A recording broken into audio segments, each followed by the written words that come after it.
And this morning, a state senator will address a new bill aimed at increasing institutional diversity as well as cultural awareness. And we're happy to be joined this morning now by Senator Randolph Bracy, who is live for us in Orlando. Senator Bracy, thanks so much for coming on. Good morning to you. Good morning. Happy to be here. Glad to have you here. So tell us about this bill first off. Basically, it just prohibits discrimination against certain hairstyles, twists, dreadlocks, those things that are particular to African Americans, but it would apply across the board also. And so you're introducing this bill. Why? Is this something that you've seen an uptick in, which is what is making you take this on and tackle this issue?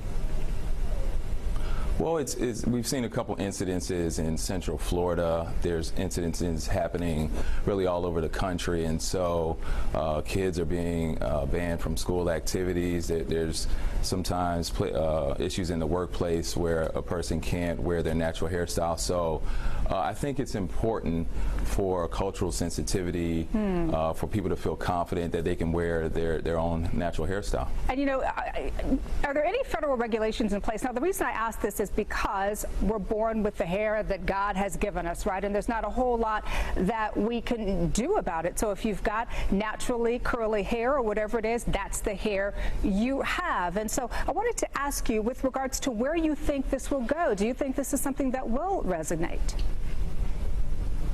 Oh, absolutely. I think there is a lot more cultural sensitivity in this country nowadays, and so I've talked to the chairwoman where this bill would be referenced, and they're very open to it. I expect it to get a hearing next time we're in Tallahassee, so I'm very confident that this will move through the process and reach the governor's desk.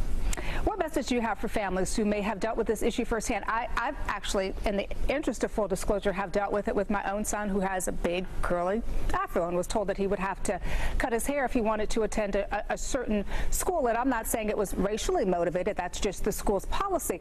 But do you think this is racially motivated, or do you think that it is more of a situation where there are just rules and regulations that certain schools have and they want everybody to adhere to them?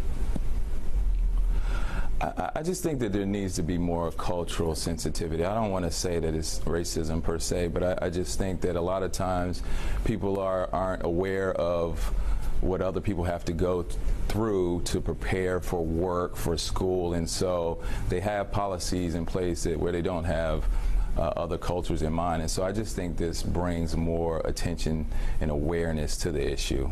One of the great things we're saying is a lot of our own news anchors and news personalities in this country are now embracing their natural hair and going natural as well. So it's not a trend. I think this is something that's going to be here to stay. So it'll be interesting to see how it progresses. Senator Randolph Bracy, we certainly appreciate you coming on and sharing your views. Absolutely. Thanks for having me. Thank you, and have a great weekend. And you know.